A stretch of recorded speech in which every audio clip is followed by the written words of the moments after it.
Peace and blessings to all of your children on this Truth and Right Loving Light Thursday. I pray this finds you and yours in the best of prevailing consequences and circumstances, and that whatever it is that's troubling you is moving towards getting better.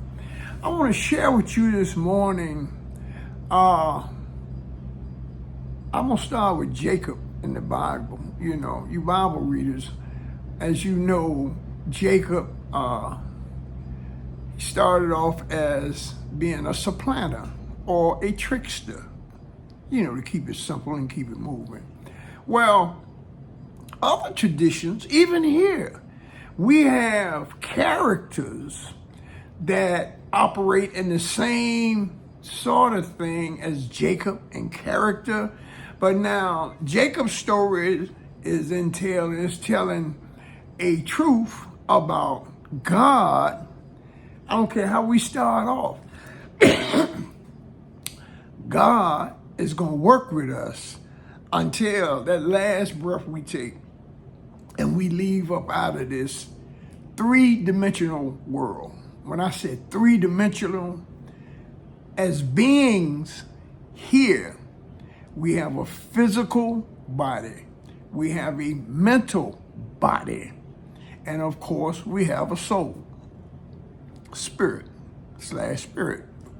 No, not the same, but what I'm getting at here, the stories are told, and characters like Br'er Rabbit, some old people might remember that. I don't hear too much about Br'er Rabbit, not SpongeBob and all them. A whole lot of characters out there now. Br'er Rabbit, in the Rasta tradition, we speak of the Anansi. The Anansi is a spider that somehow outwits, all the other creatures just through wise mind or wisdom. Br'er Rabbit, the story tells about him. He kept pleading, "Oh, please don't throw him in the briar. Don't throw him in the briar patch. Whatever you do, even do whatever you want to do, just don't throw him in the briar patch." Well, he thrived in the briar patch.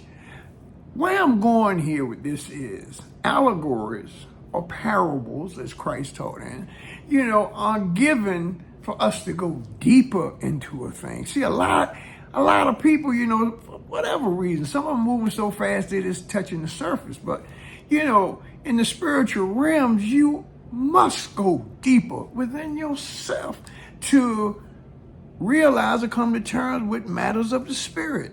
So these characters, much like Jacob, he started out, tricked him and his mother, tricked his brother out of his inheritance.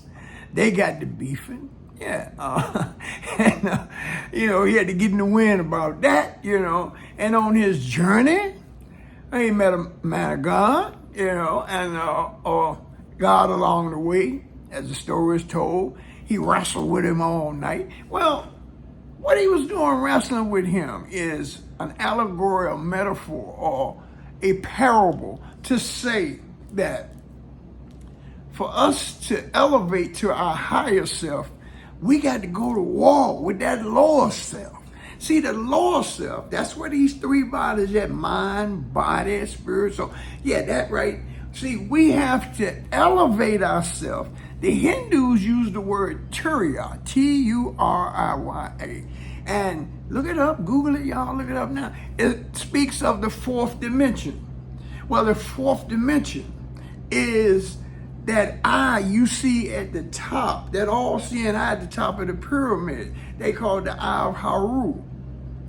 It's an all-seeing, all-knowing eye. Well, what I'm talking about now, Turiya, is when you go into witness consciousness. See, when we operate down here in the physical manifest world, we pretty much qualify everything, is seeing is believing. All right. Now, Turiya, witness consciousness, is the subject observing or witnessing the object.